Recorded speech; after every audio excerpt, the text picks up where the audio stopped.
Welcome to the BS Review. Today we're doing a spoiler-free review of Wonder Woman. Wonder Woman is the newest movie in the DC Extended Universe, and it's directed by Patty Jenkins. We had really high hopes for this movie. We were very excited for it.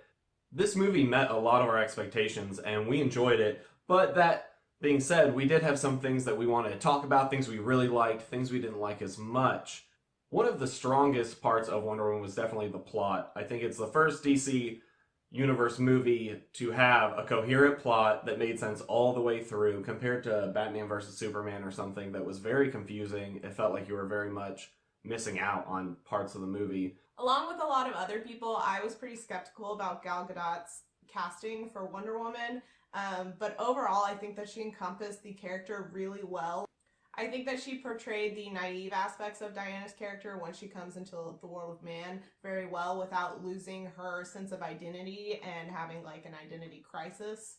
She also did the action sequences really well. I really enjoyed how those were put together and how she performed in them. I mean, I know they have stunt doubles for certain parts, but she pulled that off.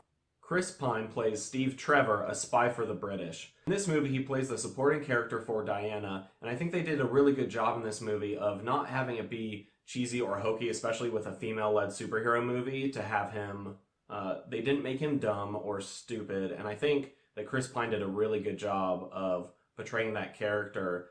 Chris Pine also had really good chemistry with Gal Gadot, and their characters really seemed like they had a natural progression of friendship that turned into romance, and it didn't feel rushed at all or forced into the movie. It really felt like something that naturally came from their characters, and you felt that between them. And their relationship brought a lot of depth to the storyline that I don't think you'd feel otherwise.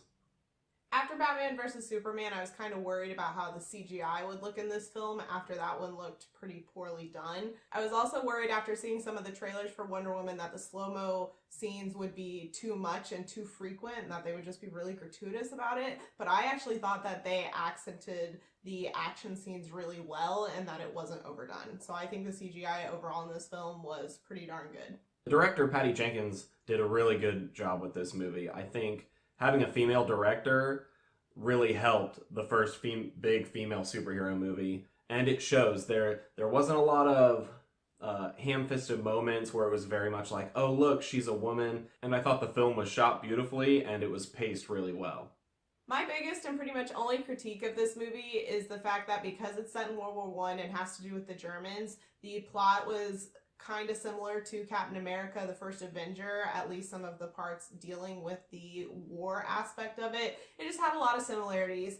With that being said, I still don't think it majorly took away from the movie or anything. It was just very easy to draw those similarities. So like we said, overall this was a really great movie. We thought it was extremely well done for a movie, let alone a DC movie, because in my opinion this is the first good DC movie that we've had yet. That concludes our spoiler-free review of this movie. We are going to have a spoiler-filled discussion video coming up in a few days. If it's already up, we'll go ahead and link it up in the cards. If you like the content that we're putting out, please subscribe, like our video, and we would love to discuss your opinions on Wonder Woman or anything else that we've done reviews on. All of our links are in the description for Twitter, Facebook, Instagram, and we would love to chat with you.